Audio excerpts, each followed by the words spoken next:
I waited in a wheelchair outside the frosted glass front of an administrative office while Vincent went inside to demand a take-home supply of my medication. I took deep breaths and listened to a polite chorus of concerned professionals explain the fragility of my condition, describe the danger of my early release from inpatient care. When Vincent spoke again, the civilized tone of his voice fell to a low and unfamiliar register. It rumbled like thunder approaching from somewhere dark, threatening to deliver something darker. He spoke for 5 minutes without interruption and exited the office with his jaw locked, rubbing the back of his neck with one shaking hand. The needle teeth of distress chewing through my diaphragm disappeared as he rolled me toward the elevator in furious strides that sent cool air whistling over my ears. A sprinting porter caught us in the lobby to hand off a fat paper sack filled with antibacterial eye wash, square packets of gauze, and a rattling array of prescription medication. Vincent tipped her with a 50-pound note and politely refused to take it back. He shoved me through the automatic doors and into the sunlight. My knees flew to my forehead as every muscle in my body contracted to surround and protect my eye. Vincent helped me stand to get into our Uber, but I was suddenly wide awake in the fresh air, electrified by anger and proud to be holding up my own weight. I told him I wanted to walk. I clung to Vincent's arm and huddled behind his shoulder to shade my quaking eye from strobe flashes in the afternoon sun. Camera shutters snipped and chattered as he tipped the driver and declined the ride. He led me for blocks, guiding me over the pavement's edges and stopping to bark threats at the jackal pack of photographers on our trail. I held onto his belt, buried my forehead in his back, and concentrated on my balance and breathing. A lacy gray storm clouded the borders of my vision, and I pulled Vincent to a stop in front of a Vietnamese restaurant. We sat in a booth at the back, away from the windows. I fished noodles, tripe, and tendon from a bowl of hot pho and inventoried my new stockpile of medication. Picked out the prescribed dose of antibiotics, then selected a rock star assortment of the fun stuff. I stacked them all together in my curved ceramic spoon, a therapeutic carpool of glossy capsules and chalky pastel tablets, the good kids riding with the bad kids to the same school dance. I tipped them into my mouth, sipped cool broth from the bowl, and sent the whole batch down the hatch. Vincent craned his neck forward from the stiff shell of the stab vest and got lost in the mirror. I felt dozy, well-fed, and warmed from case to core as the narcotics found the sharp parts inside me and made them soft, rounding every rough edge smooth as sea glass. My movements were oiled and easy, muscles rubbery and relaxed, and I was suddenly overcome by a simple appreciation for each individual fiber of my fresh, clean underwear. I fanned my toes inside my weird new shoes and settled deeper into the cushioned booth, twisting my ass firmly the way you'd grind a lit cigarette into your skin if you knew you deserved it and you wanted to make sure it hurt. Vincent caught me leering as my pharma euphoria sprouted wings and got off the ground. The sight of him made me laugh out loud. "So what did you say to them?" I asked, "those hospital fuckers." "I held up my phone," he said, "like I was recording everything. I told them Brady and his lawyer were watching. That got their attention. I said something like, 'You can join the list of those who failed, Margaret, or you can be the first to try to make things right.'" He handed me a business card. "She's the boss," Vincent said. "The boss. That's her cell number on the back. You can arrange refills and follow-up care directly through her. She's working on a referral for you to see a specialist. I guess it's crucial that you fill your ocular cavity with a conformer, at least, if you want to preserve the shape of your face. Here." Vincent pushed a slick trifold pamphlet across the table. Large type and clinical diagrams depicted the installation and removal of a lozenge-shaped prosthetic eye, a staring spare part that appeared to snap into place like a piece of Lego. "Very sexy," I said. The physical pain, the reality of my injury, the prospect of everything I would have to face tomorrow and for the rest of my life could not eclipse the good vibe growing inside me. I reached for Vincent's hand, pried his fingers open, and rubbed the patches of calloused skin. The urge to bite him surged inside me. Well, thanks, I said. Thanks for that. Standing up for me and busting me out of there. Thanks for my new underwear. He shrugged and drew his hands into his lap. All I did was name drop your celebrity husband, he said, and I think this vest scared the shit out of them. Where's Brady today? He's checking out some property, I said. A house for us in the country. How's your fugitive vegan girlfriend? Vincent manufactured a shallow smile, tugged on his dirty kite-string Kabbalah bracelet, and ducked back into his reading. Yeah, nah, he said. It's not going to work. Vincent never mastered the subtle art of changing the subject.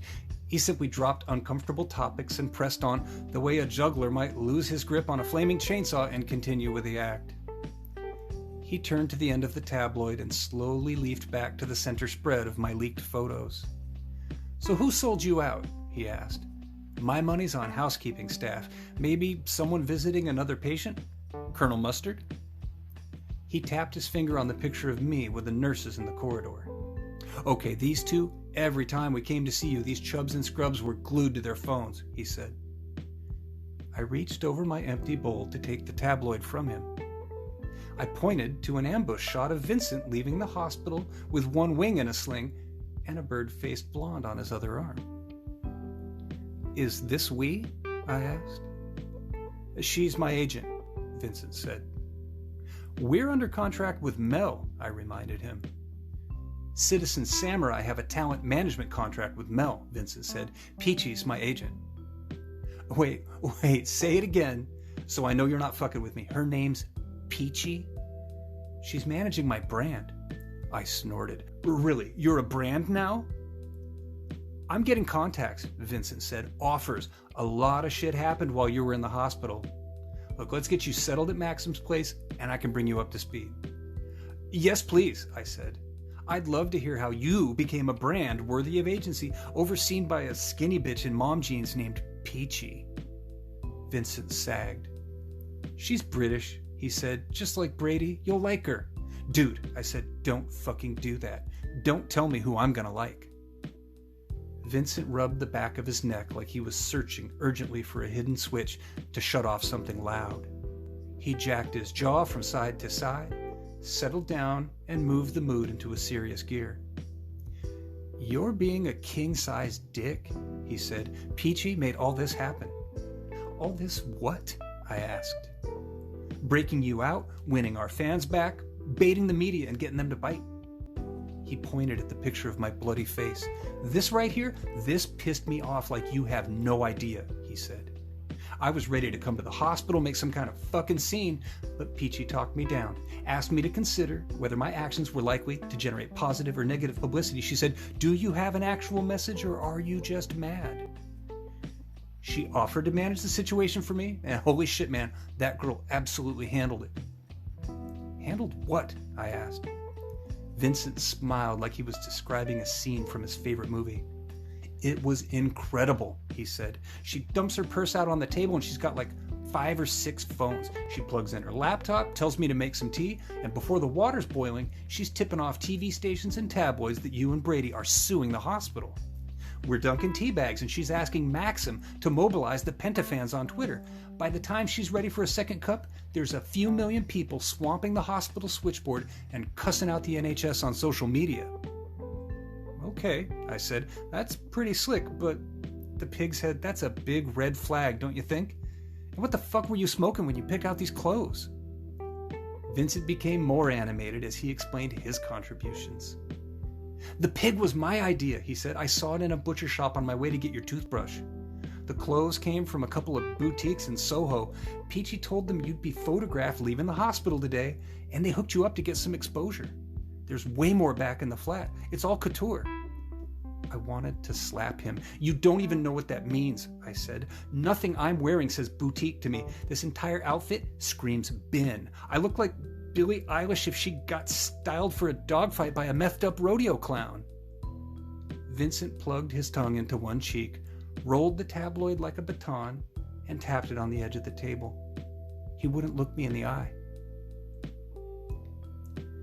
You know, he said, you can be a bitch about this if you want, but Peachy put a lot of time into helping you today, pulling strings, getting the public on our side. That's what she does for a living, and she's really fucking good at it. She coached me on how to handle those hospital administrators, got you new clothes for nothing. She even picked out your underwear. She knew you'd want fresh knickers after being stuck in the hospital, so maybe when you meet her, maybe you could try to be nice.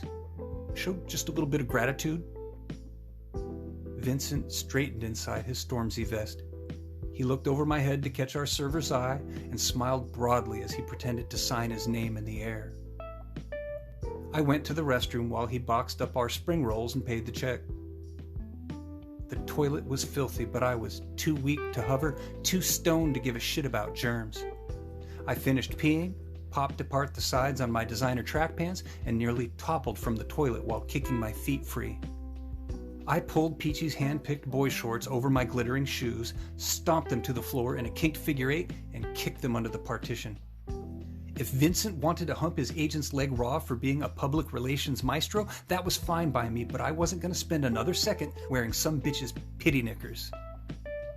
I collapsed onto the toilet seat as the full effect of my recreational dose swelled to a high tide.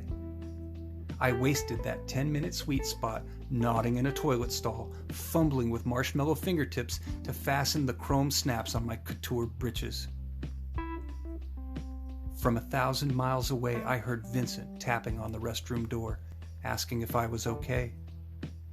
I wiped a web of drool from my lower lip with one numb hand, stacked my flimsy legs to fill the vast gap between my ass and the floor, refused to face my reflection in the mirror as I lurched through the door and crashed into Vincent's arms. He sneered me tightly against him, guided me out of the restaurant and into an Uber. Owen was playing on the radio. I asked the driver to change the station, dropped my head in Vincent's lap, and slept all the way to Maxim's flat.